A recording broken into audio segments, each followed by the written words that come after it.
Hello my friends, welcome back to the kitchen and cooking with Bob. Welcome back to the channel, it's me, Bob Mossano Tanks. I'm here with a very easy shrimp food that you can cook and make at home by yourself with maybe some parental assistance, who knows. If you're new here, make sure to subscribe. Do me a favor, hit that like button. It just takes a second, really helps out the channel. I'm trying to grow here. I have a baby to support, just help out. It's minimal effort on your end. Anyway, all the stuff here, except for the water, I guess, you can get at my wonderful online shop, bobmoss.shop, locally owned and operated by me, myself, and I, Bob Moss, help a brother out here. So what I'm going to be putting in my shrimp food is a 10-gram packet of organic bee pollen, available at bobmoss.shop, a 20-gram packet of montmorillonite or bentonite clay. I have a 10-gram packet here of nettle. It's ground up nettle, not the leaves or anything. And then I have 5 Indian almond leaves. And I also have a little bit of extra of all this stuff that I'll probably be tossing into the dry ingredients just to use it, because it's just been taking up some space. Anyway, also the, I guess, quote, main ingredient, the thing you maybe clicked on this video for, I have a big bag of floating plants here. There's frogbit, there's salvinia, there's duckweed in here. I have pulled it out of the tank. I've made sure there's no shrimp or snails attached, and I froze it for a day. I pulled it out and thawed it. It just helps break down the plant matter. You don't have to do it. It's just a nice step that I like to do. And I also have about a liter here of distilled water. This is for when you're grinding up the plants. You might want to add in some distilled water. And also I have my wonderful food processor. Just use the food processor of choice. I happen to have a magic bullet that's been sitting in my garage for a while, so I'm going to be using the magic bullet. Alright, so I'll give you a bit of information before we get into the recipe. When it comes to the floating plants, the duckweed is the best plant that you're gonna have. It's gonna have the highest protein and micronutrient content. Frogbit is very close. Water lettuce is up there as well. The salvinia that I have, it's actually really poor nutrient content for a floating plant, so it's really just a filler for the food. It's not really gonna rot too much. It's going to add some volume and disperse the really good ingredients throughout the food. And yeah, so salvinia is a filler. Frogbit's an duckweed is an excellent main ingredient. And any other floating plant, it's probably in the middle there. I'll try to remember to put a link in the description to a wonderful study that Dell Marine Aquatics sent me a long ago about floating plant nutritional value and stuff. Next up, we do have the montmorillonite clay. So this is an aged volcanic ash. It's very interesting stuff. I'm going to make sure I get this right here. So this stuff contains sodium, calcium, aluminum, magnesium, and sometimes it will contain potassium or iron as well, or in place of one of those. So it's an excellent source of micronutrients for our shrimp. Our shrimp actually require all or most of those micronutrients in their diet, so this supplies that for them and helps them out, helps them molt, calcium, magnesium. It helps them build their shell, and it's going to help them just the overall health, as all this stuff will.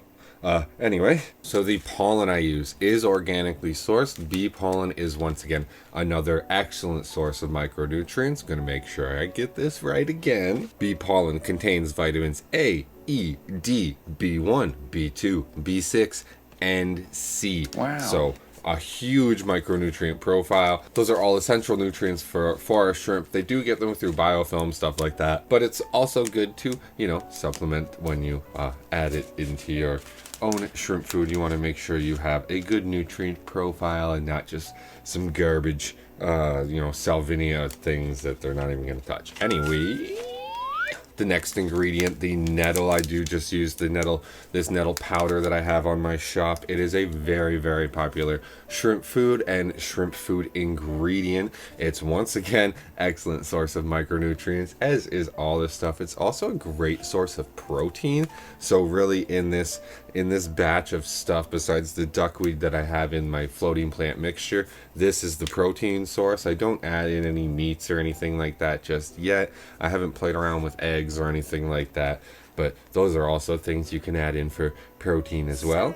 Back to the list here. Nettle contains vitamins A, C, K, and D. It contains calcium, iron, magnesium, phosphorus, and potassium. Like I said, it's high in protein as it contains all the essential amino acids. If you know anything about proteins, you know that there's I think there's 15 essential amino acids, and the nettle contains all of them. Nettle tea is also a great thing for you to have too, for the antioxidants and whatnot. The last ingredient I am using is Indian almond leaf. This is mainly a filler. It allows the food to sit in the tank a little bit longer, as the leaf matter doesn't spoil as fast as, let's say, nettle. So when you start to balance it like that, you can get away with, say, like 4 to 6 hours rather than a 2-hour feeding window, where you can just leave the food in the tank and it's totally fine. Indian almond leaves do release tannins. They have antibacterial and antifungal properties, which is really cool. Now, I'm not sure if it's released into the water or if they're consumed through the diet, but a lot of people use these in their shrimp food, so I'm going to be using them in my shrimp food as well. The leaves are, of course, a great source of fiber, as is like the nettle as well contains fiber. I couldn't find a very good nutrient profile. I know it does contain some micronutrients, like the nuts contain phosphorus and iron, magnesium, stuff like that. So I'm sure the leaves contain some of that stuff, but I couldn't find a solid source on Google. It wasn't very helpful for this one. So yeah, that's what I'm saying. It's just mainly a filler for the tannins, and then that cool like antimicrobial whatever properties. There's studies on it, man. Scientific fact, dude. Yes, science. Okay, now on to the recipe. I'm going to set the water aside here. That's actually RO water. I know I said distilled water in the start. Bruh. It's reverse osmosis water. It's the same stuff. I have some various magic bullet containers here because it's going to be interesting to go. I have some extras as well, you know, with handles in case I want to taste test my shrimp food. You never know, you know, you might get hungry as you're making it. It might smell good or something. So I'm going to start with the 10 grams of pollen. Just pop it in there. I'm going to mix the dry ingredients separately and then mix up the plant matter and then combine them, because from my experience, if you've watched my past shrimp food videos, it kind of how do I say it gets messy, it gets clumpy when you're mixing it all together. So this will ensure all the dry matter gets all blended up nicely into a powder. And then yeah, 10 grams of nettles, quite a lot, eh? And then yeah, I'll make the plant matter a nice paste, and then we'll combine it all in the end. That's why I have so many containers here. Sorry for package crinkling, but you know, it is what it is. These are 5 Indian almond leaves. You can buy them as a package in Badmouth.shop. I'm just going to toss it all in there, and then we're going to zippity-doo-dah this up and hope that it goes well. So it's gonna take me a bit, so I'll be right back. There, I'll show it. Be right back. Okay, so after switching blades from this one to this one, you will have this nice fine powder of your dry products, much like baking. You know, you mix your dry goods first. So we'll just set that aside for now. And I'm going to put it over here so it doesn't fall off this table. And now we mix up our plants. So as I said, I'm going to take it and just plop them in. And I'm probably going to have to add some of that RO water because it'll get real clumpy. Yeah, I can already tell this is going to be real clumpy. So I'm going to put another little thing in. And, oh, whoops, whoopsie, whoop. Then we'll add just a little bit of RO water in case that spills. Oh yeah. And then I'll grab the same thing because it seemed to work a lot better. And we'll zippity-doo-dah this up. This might take a little bit here. And I need to muffle the sound because it's really, really loud.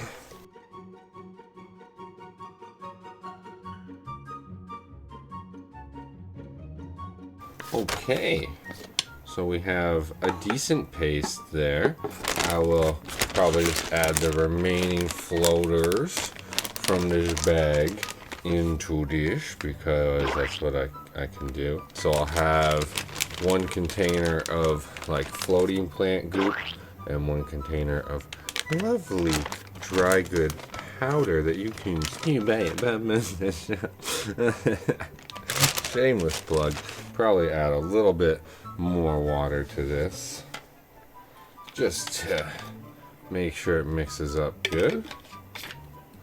Once again, just some RO water, and we'll zippity-doo-dah this up again and make our little mush.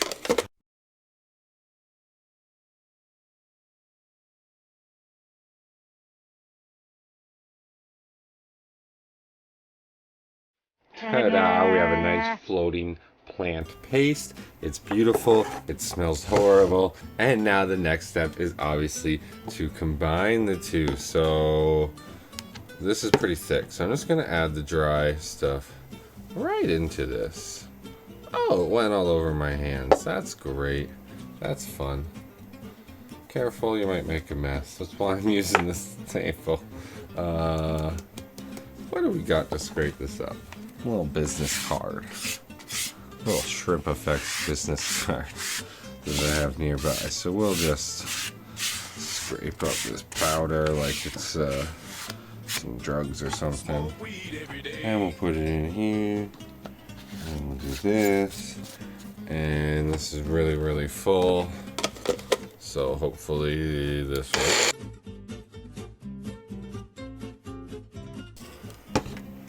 Yeah, that's not really working. So I clearly have to do something here.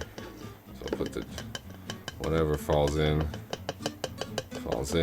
So the floating plant paste is very, very thick. I'm gonna split it up a bit here. Oh my god. Oh my god, this is not going as planned. It's definitely giving it some room to spin. Adding a bit more water in there definitely helped out. I think I'm gonna need more water in that one actually. Just based off what I see here. It's a bit of a paste. This is why I have so many cups. This will be, this is my experiment. I had a buttload of floating plants, right? So I really don't know how much this is gonna make. I really hope this isn't waking up my baby.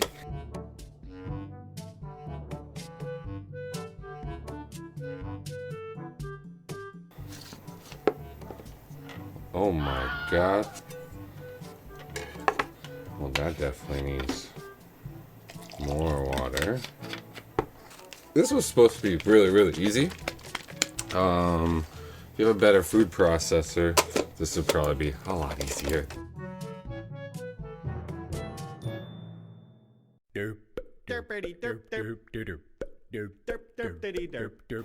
Okay, do we finally have something I can work with here? Possibly.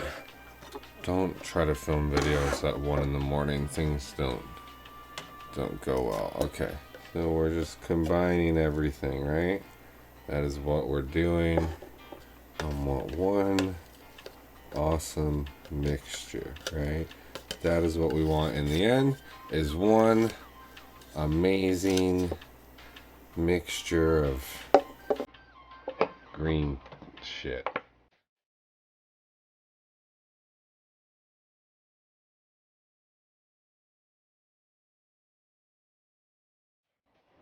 Now the one big downside of adding so much water is that it will take longer to dehydrate, but obviously you need it to blend and mix, so you gotta do what you gotta do, right?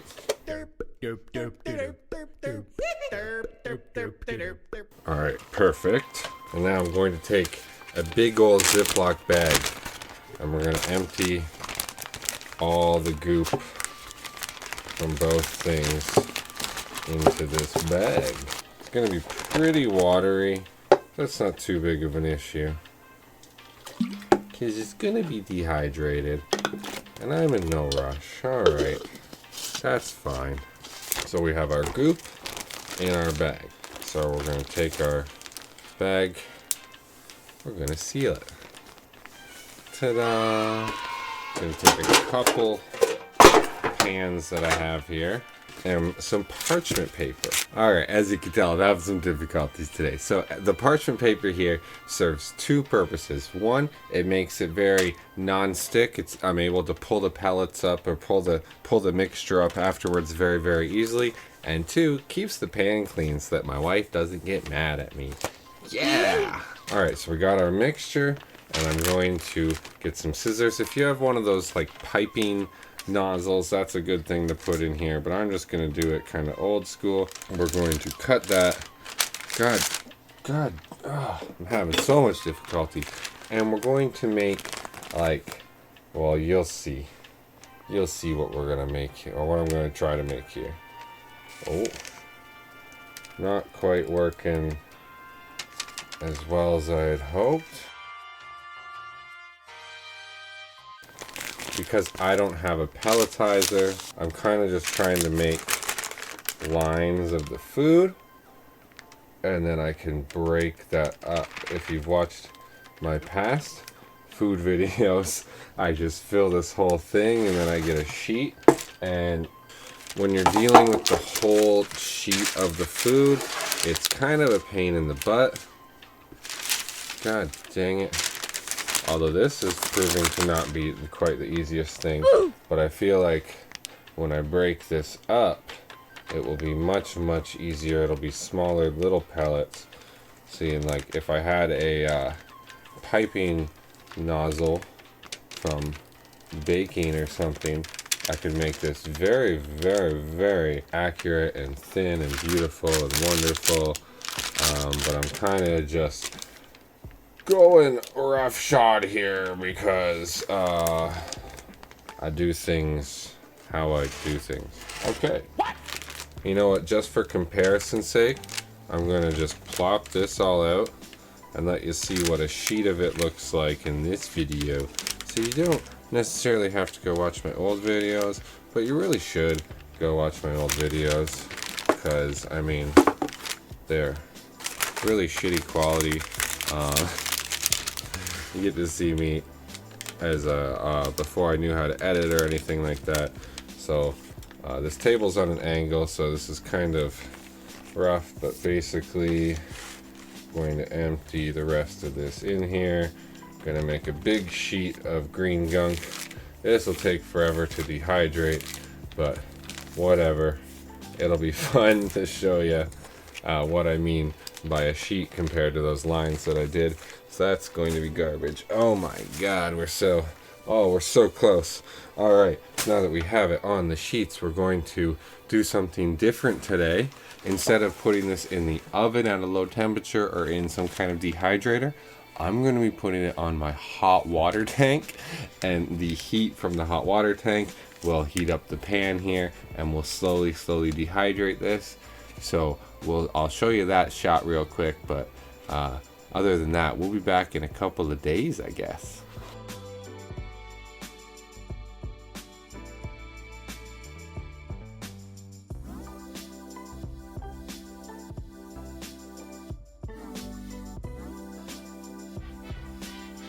Alright, so the pans are over there waiting.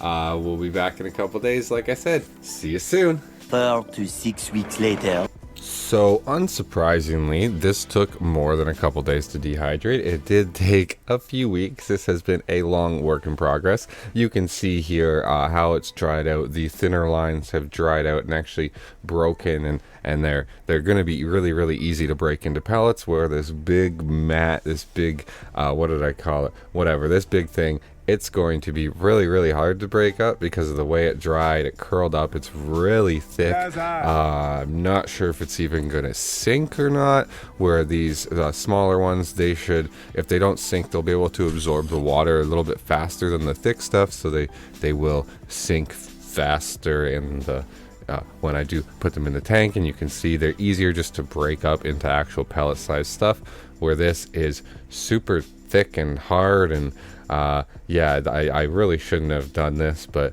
I didn't have enough pans. You know, live and learn, do smaller batches next time, I guess. You can see here it's really thick. It's like a good like 1/4 inch thick of a thing, where this is more like a a wafer thin piece of shrimp food, and we're going to do the test here. Put it into the Bloody Mary tank to start. We'll see if it sinks or not. And I was pleasantly surprised by this. When I release it, you'll see it sinks. It's beautiful. How awesome is that?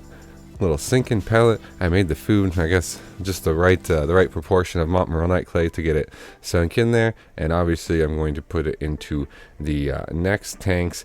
And the one tank here, you're gonna see I kind of flash the pan and stuff. I do put the mat, what did I call it? Whatever. I put this huge chunk in there, and it actually floats. It didn't sink where the smaller ones sunk, probably because there's just more air trapped in that food, so it's gonna float for a little bit. The shrimp do react to this food really well. We're gonna show that in a second here, and I'm just gonna roll this footage for a minute or two. You can see how my different shrimp reacted to the food, and hope you enjoy it, and we'll see you in the outro.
All right, so that is it. That is all. Thank you so much for watching. Thanks for making it all the way to the end. This one was a bit of a struggle for me. I hope you enjoyed it. Make sure to hit that like button, hit that subscribe. Let me know in the comments below what you thought of the shrimp food, what you thought of my recipe. Just give me some input. Should I add anything? Should I take anything out? Should I try some stuff? Let me know what you guys want to see. I'm here. If you want me to try an ingredient that might kill your shrimp, you know, let me try it. I'll kill my shrimp, and I'll let you know if it kills the shrimp.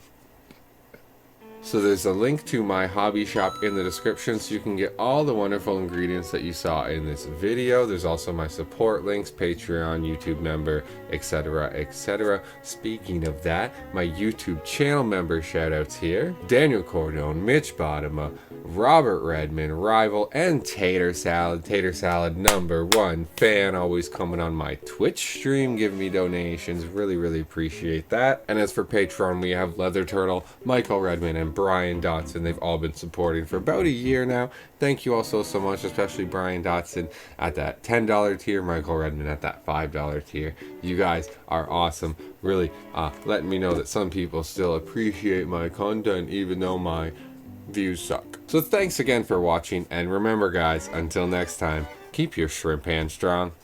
Bye bye now. Is a 10-gram packet of a 20-gram powder. My game just popped, so I'll be back in a bit. For the shrimp, they get them through. Whoops. Okay, so it's kind of starting to work. Oh god. Oh, I have this knife. I can just take this knife and just stab it about right. I guess you gotta break the leaves. This is Cooking with Bob. We make some mistakes and you see what we do. I think I messed up. Where's that knife? Jesus Christ. What the fuck? What is even happening anymore? Just look at this. This looks like baby poo. This looks like friggin' baby poo. Be careful. Knife safety. They're thick. They're thick. My god, what is even happening anymore? That's gross. That's gross. Oh mother fucking shit. I thought this would be like a 5-minute video. gonna turn into like a 25-minute video. I'm really sorry about that. I'm really not trying to milk the watch time, as you've seen. Oh, I've had some struggles. And, oh my god, I can't do anything right today. Fucking shit. God damn it. Excuse me.